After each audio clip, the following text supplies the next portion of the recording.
Kin Live, magazine proche du Kinois. Kin Live, la vie à Kin.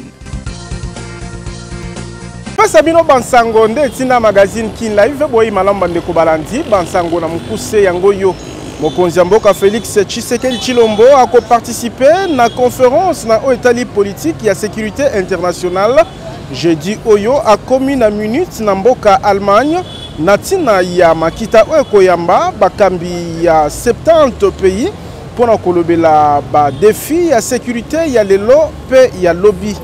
Ba députés nationaux bayanoli nambela ya mobilisation générale pour un effort de guerre balobelia peuple congolais bandimi kopesa etenya lifuti na bango pour na mapinga ozeli ko bundela mobimba Congo démocratique na front na Delvo na commune ya Ngalema population ebomi kuluna na kombo ya Bebenchor simaye koyiba pe kokata mutu bapota balabala kabinda ebebi makasi mingi penza na bokuta inango na balabala wileri na commune ya Lingwala bakinois babengi bakonzi na responsabilité pambate balembi kopika na bakondition ya mabeboye sima ko contrôle ville ya Kinshasa école RDC Afrique ape mokili toya kaliboso na bino pona hotel Samanso tokutana kinango ignorance à la terre moko na moko aiba boko bya masolo nde tolobi Kin Live magazine proche de Kinois.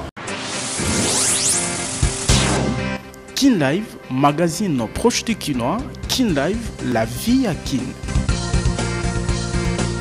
Papa ba mama bana Congo démocratique bipa ibiso bozuli baku ya kolanda bansango na lokota lingala topesi bino mbote pe totombeli bino bolandi malamu édition lelo ekofungwa na bansango oyo.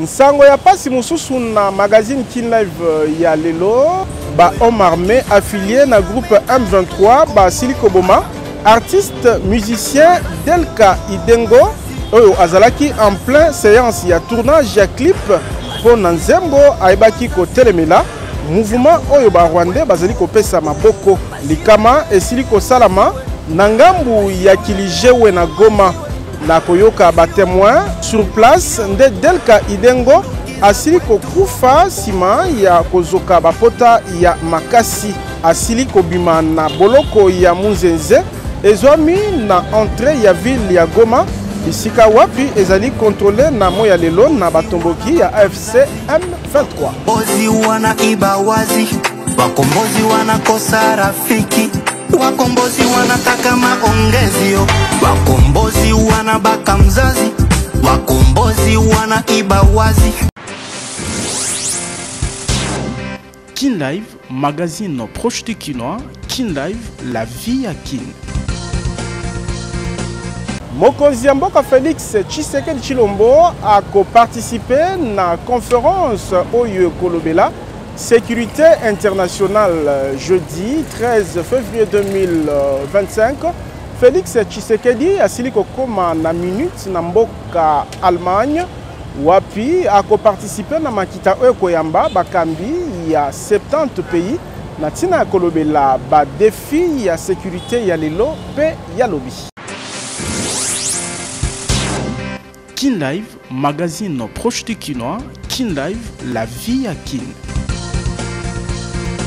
Nalobaki yango na ebandeli ba députés nationaux basili koyanola na mbela ya mobilisation générale pour un effort de guerre ba lobeli ya peuple congolais bandimi kopesa eteni ya lifuti na bango na tina ya mapinga ekolo Congo démocratique ezeli kobundela mboka na front toyoka député national Tobi Kayubi.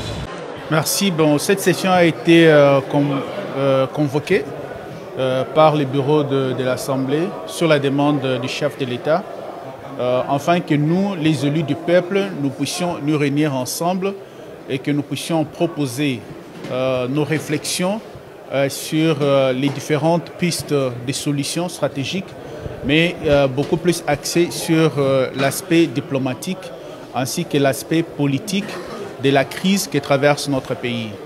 Nous nous sommes réunis, nous avons eu à faire ces travaux en commission. Nous avons fait nos propositions et nous croyons que ces propositions arriveront à l'autorité suprême qui est le chef de l'État tel que nous l'avions recommandé dans nos commissions. Oui, en tant qu'élu du peuple, bien même avant que le chef de l'État puisse demander à ce que le gouvernement voient la réduction des trains de vie des différentes institutions, y compris notre institution. D'abord à titre individuel, nous l'avions fait ensemble avec nos collègues Élie de l'Est, précisément c'est de Goma. Nous sommes venus en soutien d'une manière individuelle, mais d'une manière collective au niveau de l'Assemblée. Oui, nous nous sommes décidés d'un commun accord de céder une bonne partie de notre rémunération pour que cela puisse contribuer aux efforts de guerre. Mais voilà, nous demandons à nos FARDC, d'ailleurs, que nous soutenons, que nous encourageons pour leur bravoure. Ils se sont battus corps et âme pour notre nation. Ils doivent savoir qu'au front où ils sont, nous sommes avec eux. Nous les accompagnons. Dans le cadre de l'Ukibomoko, Pebozongi Yakimia, na Eseko le Congo démocratique, évêque catholique Yasenko, Pebakambia SCC, Sololaki mercredi, na Mokambia AFC M23, Corneille Nanga, Uta ville ya Goma, Wapi, Boyokani Esili Kozwama, Nantina, ya Koluka solution pacifique. Déterminé à kolongisa pacte pour na kimia pe kobika malamu elongo na ekolo Congo démocratique nantina ya bozongi ya kimia na est délégation ya Senko pe SCC ebaki kosolola na mokambi ya AFC M23 Corneille Nanga mercredi na hôtel Serena na ville ya Goma na etuka Nord Kivu sima ya masolo na lisanga ya batomboki o bakota ville ya Goma uta koleka poso mibale secrétaire général ya Senko Monseigneur Donatien Cholet atalisi etena AFC M23 bayokani komi pesa pour na kozwa solution pacifique. Nous sommes venus justement les sensibiliser ceux qui nous ont bien accueillis. Nous sommes d'accord avec eux que on peut s'engager à trouver une solution pacifique le plus tôt possible pour que la guerre s'arrête. Lors de notre rencontre avec le chef de l'État, nous lui avons dit clairement que nous rencontrerons même nos compatriotes qui sont dans AFC M23. Bon, il ne nous a pas interdit et il n'avait pas nous interdit parce qu'il a compris que c'est une démarche pastorale qui n'exclut personne. La FCM 23 ont quand même une grande contribution à apporter dans cette dynamique de la construction de la paix parce que pour les deux églises, l'année 2025, c'est l'année de la paix. La priorité, notre priorité, c'est la paix. Kassinangambu Yambura Matadi, Masolo na M23 et Koki Kosala Mate. Mokonzi Mboka Félix Tshisekedi Yemoko, alobela yangombala nambala. Lundi 10 février, Molobeli Yambura Matadi Patrick Mouyaya, atalisaki ete Mokonzi Mboka, atindi Senko na SCCT, yakoluka kolenge la dialogue. Le président de la République ne leur a pas donné un mandat quelconque. C'est une nuance de taille. Lingomba politique IDPS oezali na bokonzi na Congo RDC bango pe batelemeli dialogue na batomboki ya M23 AFC na communiqué signé mardi na secrétaire général IDPS etalisi ete etinda ya église ezali kolenge la dialogue te kino esika nini ba démarche ya église catholique pe protestante ekokende awa ezali contesté na bazali na pouvoir tozali kotalela tolobi tibokoyoka.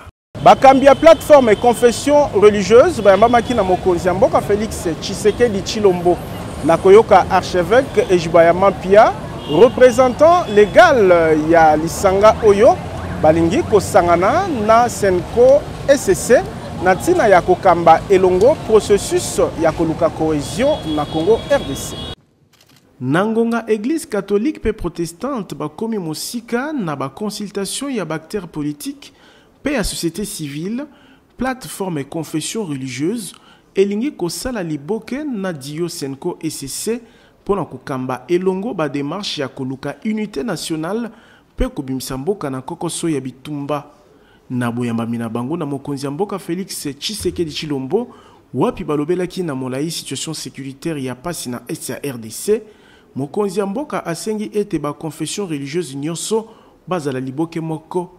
Nakoyoka archevêque et Jibayama Mpia, représentant légal ya plateforme confession religieuse, cahier des charges à Senko SCC Baebi Yangote. Les deux confessions qui ont été reçues avant, ensemble avec nous, et là nous trouvons un créneau où nous faisons un programme commun et cela sera un exemple que nous tenons à la nation de l'unité, nous comme pères spirituels, nous comme chefs du peuple dans le domaine de la religion.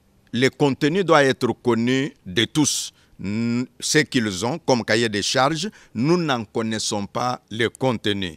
Et c'est pourquoi nous disons là que c'est seulement en étant ensemble que l'on peut savoir ce contenu et être capable de dire « Parlons Congo », réfléchissons Congo et réfléchissons la paix. Position ya lisanga ya banganga nzambe oyo eye kobundisa likanisi ya pacte pona kimia pe kobika elongo malamu na RDC Senko pe ECC zali kotambusa mikolo mizali koya nde pole ekoyebana tolobi Tiboko Yoka. Mboka Félix Tshisekedi Tshilombo ayebaki kondima serment ya ba haut magistrat ya Conseil d'État. Ezali bongo premier président ya Conseil d'État, procureur près ya Conseil d'État, pe premier avocat général ya Conseil d'État. Nommé na ordonnance ya mokonzi mboka Félix Tshisekedi magistrat suprême, ba haut magistrat Misatou Katina Bango, premier président ya Conseil d'État, Brigitte Nsensele Wansesele, procureur général après ya Conseil d'État, Jean-Paul Mukolo Nkonkesha, premier avocat général après ya Conseil d'État, Rose Mutombo Kiese. Banso Misatou Balapaki Sele Kaliboso mokonzi mboka Félix Tshisekedi, na mululu elengela maki mercredi na salle ya congrès ya Palais de la Nation, na misu ya mokonzi Assemblée nationale Vital Kamerhe, mokonzi Sénat Sama Lukonde, mokonzi Mboula Matadi Judith Suminwa, mokonzi Cour constitutionnelle Dieudonné Kamuleta, pe babianga miandenge na ndenge. Sima ya litangi ya ba ordonnance ya mokonzi mboka ponaki bango, ba o magistrat nyonso misato babengisamaki moko sima mosusu ya kolapanda iliboso ya magistrat suprême ou andimaki serment na bango. De respecter la Constitution et les lois de la République démocratique du Congo. Et de remplir loyalement et fidèlement, avec honneur et dignité, les fonctions qui me sont confiées. Je prends acte de votre prestation de serment en qualité de premier avocat général et le Conseil d'État. Mes très sincères félicitations.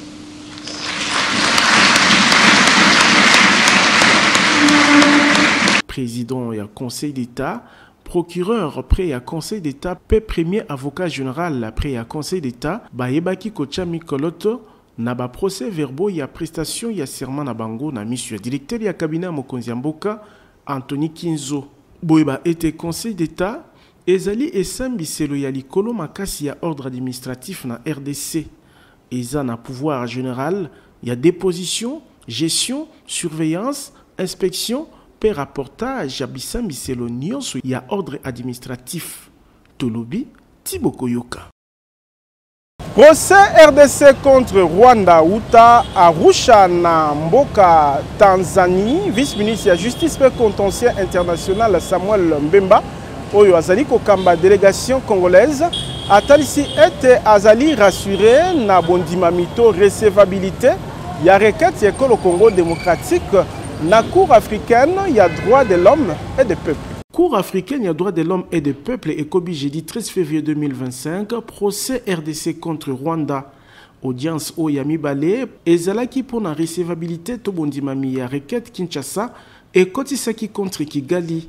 Lokola Mokolo ya Bofungwami ya procès et talaki compétence ya cour, Rwanda asengi irrecevabilité ya requête. Pour naba avocat rwandais, procédure ebongisami na ba instance régionale pe internationale et tosamité likambo oyo pona bango et commissi saisine ya cour africaine ya droit de l'homme et des peuples prématurés batalisi pe lisusu été requête ya Congo démocratique et vandi na ba information ya ba panzisango o ezali ko fragiliser crédibilité na yango ba avocat ya Rwanda ba sengi kutu suspension ya procédure kozelaka mokano ya cour ya justice ya EAC kota la tentative ya blocage ya avocat rwandais nangambo ekolo Congo démocratique ba avocat ba pesaki ba argument ya makasi pe ya mayele pona kobwaki sa position ya Rwanda pe kotika affaire awa na cour africaine ya droit de l'homme et des peuples. Mokambi ya délégation congolaise na Tanzanie maître Samuel Mbemba Kabuya a betisete kolobaka ete Kigali ezali kobanga analyse approfondie ya dossier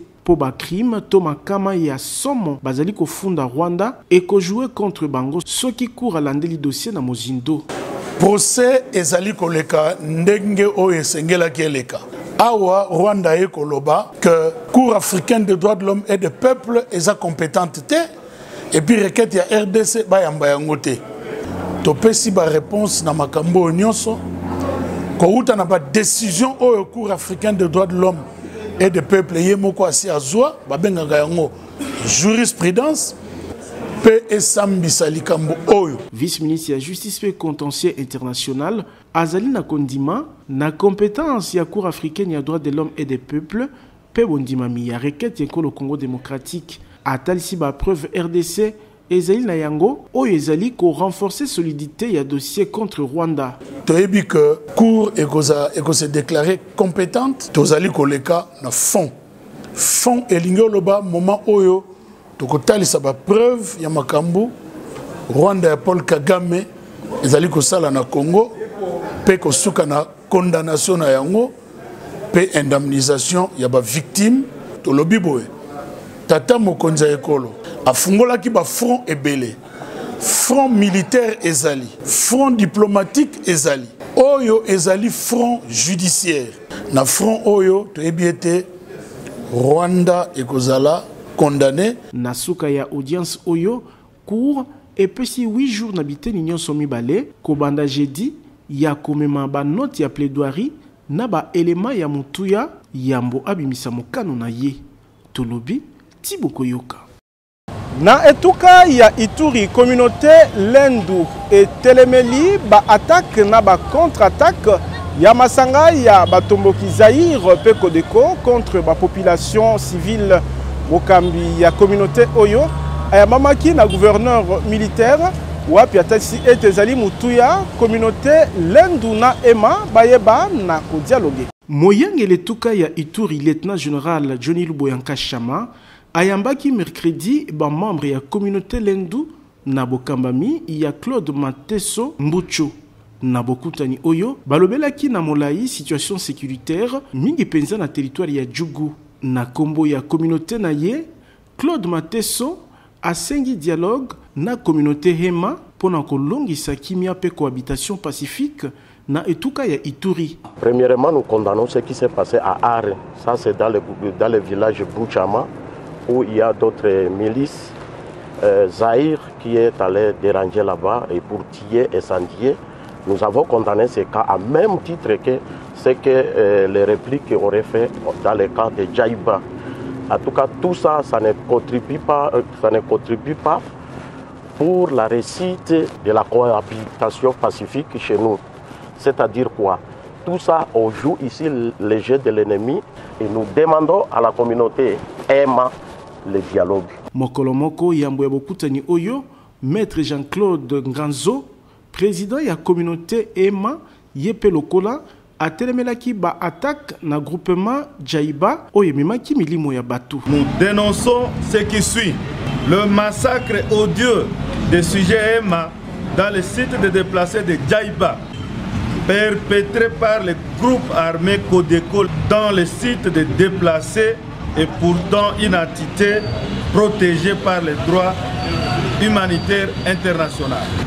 Le bilan provisoire du 11 février 2025, après l'attaque de la nuit du 10 au 11 février, renseigne provisoirement 51 personnes tuées. Boeba ete batomboki ya Zaïre pe Kodeko ezali mingi penza bana ya communauté Lendu pe Ema banso bana ya Ituri o basengeli kocha liboso boyokani pe résolution pacifique ya ba conflit tolobi Tiboko Yoka. Nalobaki yango na ebandeli na Delvo na commune ya Ngaliema population esili koboma kuluna babengi bebe Nchor oyo utaki kosala musala na yebo momeseno ya kobotola biloko pe kokata batu ba machette. Nzoto ezanga bo moyi bazali kozinga sachet ya blé ezali bebe Nchor kuluna o akenda nsango. Tozali na balabala Bujala na Delvo na commune ya Ngaliema na koyoka ba témoignage kuluna oyo autaki kobotola mutu biloko elongo na baninga na ye pe mutu yango bakati ye bapota na machette na kanda wana nde population amisali justice nakobeta ye kino azongisi bomoi na nkolo mokambi ya police na ngambu oyo komanda Lutete o atelemeli bizeli ya commissaire la justice abengi baboti ya kokebisa bana na bango ya bakuluna. Vers 5h du matin, nous avons informé qu'il y a un corps sans vie sur avenue Bouchala. Alors, nous avons constaté que moto ya Koufi, c'était que nous l'a répété. À Kota, bolo pour plusieurs fois. Avant, il y a qu'on Kamoyo, on va kendaki koboto la moto biloko, badaki 3 personnes. Moto wa boto laki biloko, bakataki katakiye, nde azan hôpital. Il y a pour population et ça se charge qui n'a commis un corps sans vie. Même en Europe, la première police, c'est la population. Autre Vivakapo, police, c'est la très efficace. La population doit collaborer avec sa police. La raison pour laquelle aujourd'hui nous avons regretté parce qu'on a donné la mort à une personne. Mais ce qui est vrai, la personne, Azali Koulouna, répété, comme on a eu bébé Chor, Bakanga y est plusieurs fois. Akota babolo kwa ndenge na ndenge mais lelo nde nzamba futi lisuta na ye oyo asalaka na yango tokopesa toli na bato nyonso oyo mama yaya tata koko oyo ayebi na ndeko na ye azalaka kuluna esengi na ye abenda ye matoi bomo ezali na talo te na yango esengeli komi batela mpona koboya osukisa vi lokola bebe Nchor oyo afuti kaka selon bana ya Delvaux salaire ya masumu na ye Tolobi Thibaut Koyoka. Kin Live, magazine proche du Kinois. Kin Live, la vie à Kin. Commanda le 17 février, Kino le 28 février, centre médical, l'enseigne et kosa la campagne de dépistage ya bokono ya malaria olingi kozwa lobiko ya ofele tona $5 ya pamba kima na lombango na semelle. Ezomi na numéro 207 ya avenue Kabinda na croisement Kabinda Mushi na commune ya Lingwala. Kabinda mingi penza na bokuta nango na balabala Wileri na commune ya Lingwala et commune na état ya mabe makasi koleka. Bakinois babengi bakonzi na responsabilité po balembi kobika na ba condition ya mabe boyi.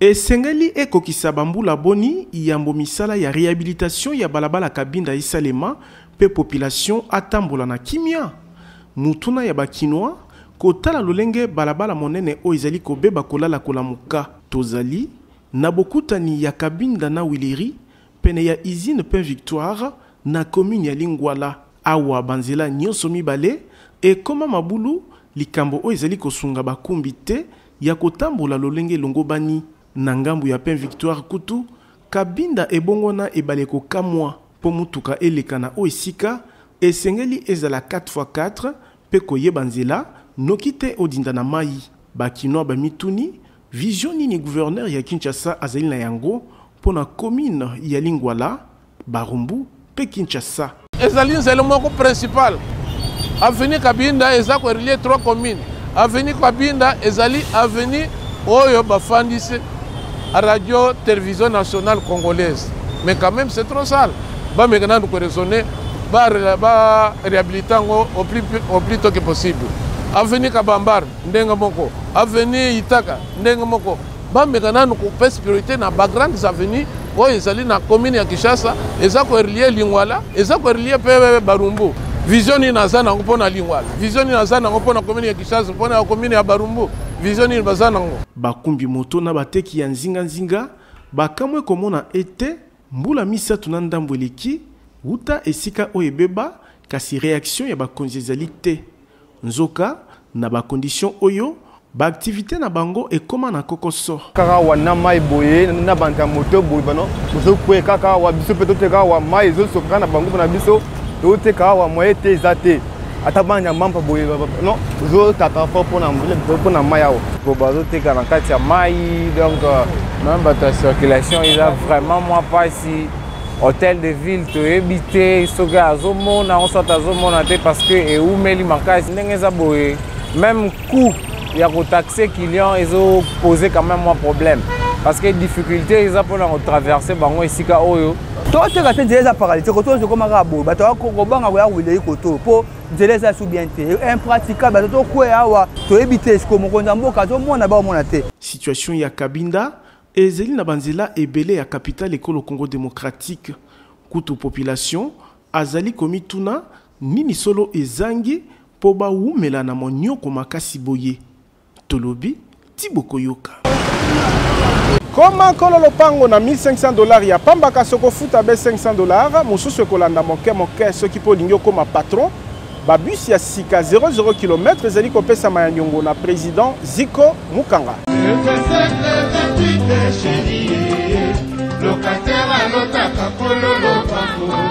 Soki olingi otika kolotaka kololo pango na suka ya sanza pe kolongwa na via ki locataire na Kinshasa, président Ziko Mukanga Makila Lumumba acheli bisomi bange na ba concession Mukanga 1 na commune Ntele pe Mukanga 2 na commune Maluku po okoma kololo pango. Na ba concession na ye, lopango ya 20/20 ezali na $1500 ya pamba, kasi okofuta avance ya $500 ya pamba o etikali okofuta moke pendant 12 mois. Avantage okozwa nulle part ailleurs, na ba concession Mukanga MPD, ba dépôt ya mabaya, ba dépôt ya ciment, ya batol, pe ya ba barre de fer nyonso ezali sur place pour faciliter construction na yo. Ba forage ya mai pe mi bange na ba groupe électrogène ezali pona ko alimenter ba quartier Mukanga. Avantage mususu ezali paysage ozali komona lokola kaka na Ottawa mopepe kitoko na yango. Ba visite ezali organisée jeudi nyonso na quartier Mukanga 2 na commune ya Maluku pe chaque samedi na quartier Mukanga 1 na commune ya Ntele. Kasi pona ko silisa chômage na RDC, président Ziko Mukanga aye na opération comme patron.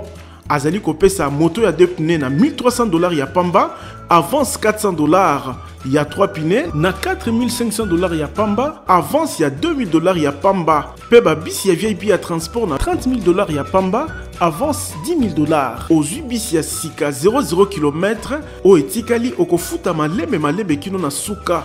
Adresse tozali na 2e niveau ya galerie Efra na numéro 42 ya avenue Victoire, quartier Kauka na commune ya Kalamu.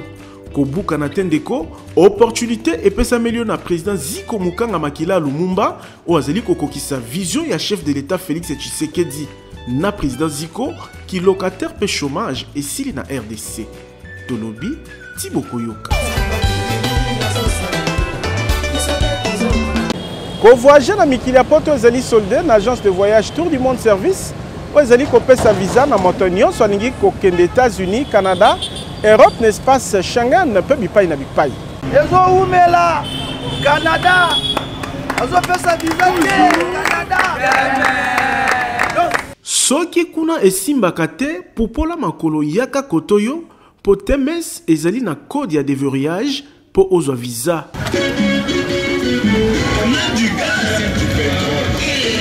Moto a découragé otendeko projet na yo ya kokende Canada, États-Unis, Europe pe bipai na bipai ezali toujours possible et réussir ce qui osali confiance na Tour du Monde Service, agence certifiée ou ezali spécialisée na ba démarche ya visa pe prise en charge ya moto nyonso alingi ko voyager. Quand on connaît, on connaît.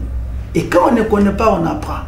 Tango kuna bazali ko beta banzadi na temes toro toujours poso elekakate kozanga ko accompagner ba lauréat visa Canada, États-Unis, Europe, n'espace Schengen, Chypre, Turquie, pe bipai na bipai na aéroport. Yoyaka, pesa biso ka confiance. Ndenge bokoki komona na misu, ba lauréat misatu bazui visa Canada, kati na bango coordonnateur ya Tour du Monde Service, oya keyi ko renouveler ba contrat na ba partenaire pour na accueil ya ba client TMS.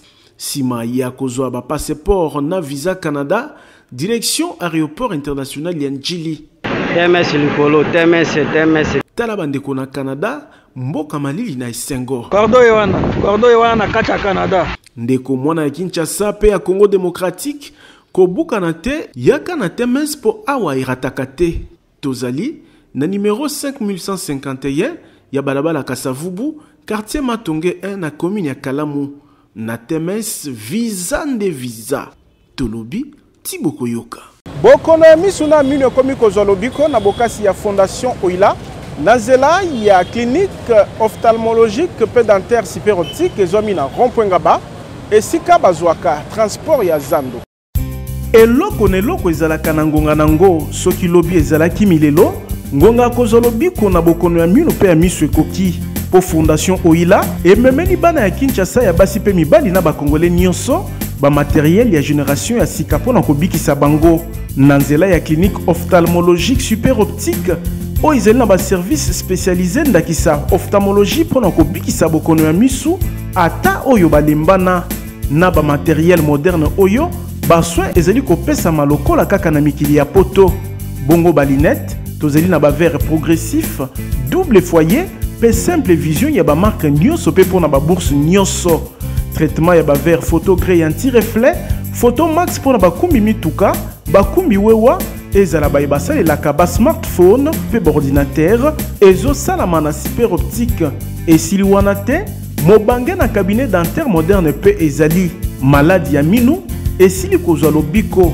na ba équipement ndakisa fauteuil moderne oyo ovandi netomati na cheval pasi bosana lobiko ezali koya chirurgie dentaire ya ba sorte nyonso ezali kosalama minu ekatana osekaka lisusu te awa minu ezali kozonga mobimba pamba te ba prothèse ya ba forme nyonso ezali kosalama soki minu ekoma salite super optique ezali kosukola pe blanchisserie dentaire ezali minu ezonga kongala lokola mapata radiologie dentaire pe ezali nyonso na prix ya bana mboka adresse tozali na rond-point Ngaba en face ya station Kobile esika bazwaka transport ya Zando maladi na yo ezwi lobiko tolobi Tiboko Yoka tokoba kolanda magazine Kin Live na communiqué nécrologique oyo communiqué nécrologique famille Tangani pe maître Landry Tangani Fortine bazali na mawa ya koyebisa na bandeko baninga pe bayebani liwa ya ndeko mama